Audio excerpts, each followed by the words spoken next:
عرب دنیا کو زیادہ تر اسلام کے ساتھ پہچانا جاتا ہے، اور اس کی معقول وجہ یہ ہے کہ اسلام عرب قوم کی تاریخ میں سب سے بڑی توسیع کا سبب بنا۔ نما عرب میں سب سے اہم سیاسی اکائی سمجھے جاتے تھے۔ ان کے درمیان اتحاد مسلسل تبدیل ہوتے تھے، جنگیں ختم نہ ہوتی تھی اور منظم اور مرکزی ریاستیں شاذ و نادر وجود میں آتی تھی۔ یہ قبائل خاندانی اور نسبی تعلقات کو بہت اہمیت دیتے تھے۔ جب کوئی مرد فوت ہو جاتا تو اس کا بیٹا تمام بیویوں کو وراثت میں لے لیتا، سوائے اپنی ماں کے۔ قبائلی عرب میں عورتوں کو اپنی شادی میں بہت کم اختیار حاصل ہوتا تھا، کیونکہ اکثر شادیاں مرد اور اس کے ہونے والی بیوی کے خاندان کے درمیان طے کی جاتی تھی، اور دلہن کے بدلے میں خاندان کو اونٹ، گھوڑے یا دیگر املاک دی جاتی تھی۔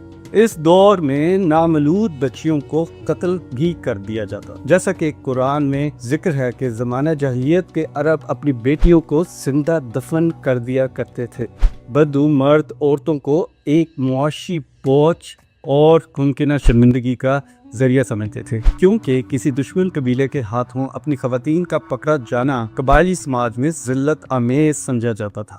قانون کی عدم موجودگی اور قبیلے کا کردار۔ چونکہ اس وقت کوئی مرکزی ریاست موجود نہ تھی، اس لیے نہ کوئی تحریری قوانین تھے، نہ عدالتیں، نہ ہی قانون نافذ کرنے والا کوئی ادارہ جو عوام کو تحفظ فراہم کر سکتا۔ اس لیے ایک بدو قبیلے کا بنیادی مقصد اپنے افراد کی حفاظت کرنا ہو۔ اگر کسی قبیلے کے فرد کو کسی دوسرے قبیلے نے قتل کر دیا تو بدلہ لینا قرض سمجھا جاتا تھا، جس کی وجہ سے لگاتار جنگیں اور تنازعات چلتے رہتے، کیونکہ وہ ایک دوسرے سے بدلہ لیتے رہتے۔